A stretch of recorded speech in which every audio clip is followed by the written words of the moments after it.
சென்னையை அடுத்த மாமல்லபுரத்தில் பாமக சார்பில் நடைபெறும் சித்திரை முழு நிலவு மாநாடு குறித்து நமது செய்தியாளர் ஆறுமுகம் வழங்கும் கூடுதல் தகவல்களை கேட்டு பெறலாம்.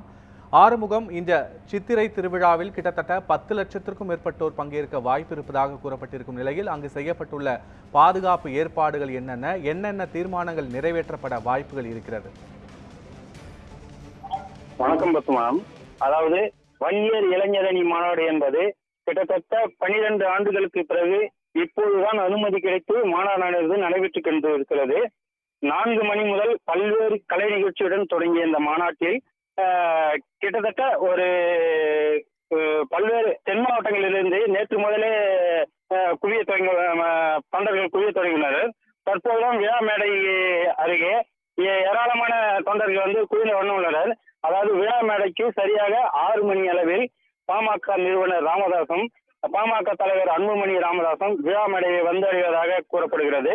இதில் முக்கியமாக அதாவது வெளி மாநிலங்களை சேர்ந்த, அதாவது ஆந்திரா, கர்நாடகா, உத்தரப்பிரதேசம், மகாராஷ்டிரா போன்ற மாநிலங்களிலிருந்து முக்கிய தலைவர்களும் பங்கு பெற உள்ளதாக தகவல்கள் வெளியாகி வருகின்றது. சரியாக 6 மணிக்கு மேடையை அடைந்ததும் விழா மேடைக்கு எதிரே அமைக்கப்பட்டுள்ள பிரம்மாண்ட கொடியை ஏற்றி வைக்கிறார் ராமதாஸ். அதனைத் தொடர்ந்து ஏற்கனவே வன்னியர் வள்ளல்கள் தியாகங்கள் என்ற குடும்பம் ஒளிபரப்பட உள்ளது.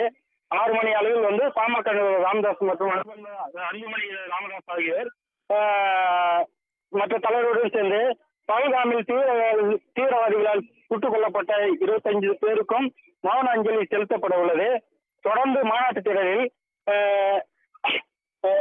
வன்னியர் சங்க கொடியை ஏற்றி அதன் வாழ்க்கை வரலாறு குறித்த டாக்குமெண்ட்ரி வெளியிடப்பட உள்ளது. மேலும் தொடர்ந்து வெளி மாநிலங்களில் வந்த தலைவர்கள் உரையாற்றிய பின் இறுதியாக விழா பேருரையை தலைவர் ராமதாசும் அன்புமணி ராமதாசும் விழா பேருரையை நிறுவனர் ராமதாசும் வழங்கியுள்ளனர். இதனைத் தொடர்ந்து வன்னியர் சங்கம் சார்பில் 20 தீர்மானங்கள் நிறைவேற்றப்பட உள்ளன. சாதி வாரிய கணக்கெடுப்பு மட்டும் போதாது, சாதி வாரிய சரியை எடுக்க வேண்டும் என்ற இதுவும் கோரிக்கையும், சமூக நீதி காக்க 69% இடஒதுக்கீடு உறுதி செய்ய வேண்டும், இந்தியாவில் உள்ள இடஒதுக்கீடு 50% என்ற உச்ச வரம்பை நீக்க வேண்டும், பெண்களின் பாதுகாப்பை உறுதி செய்ய வேண்டும் உள்ளிட்ட பல்வேறு தீர்மானங்கள் நிறைவேற்றப்பட உள்ளன. பத்மநாபன்.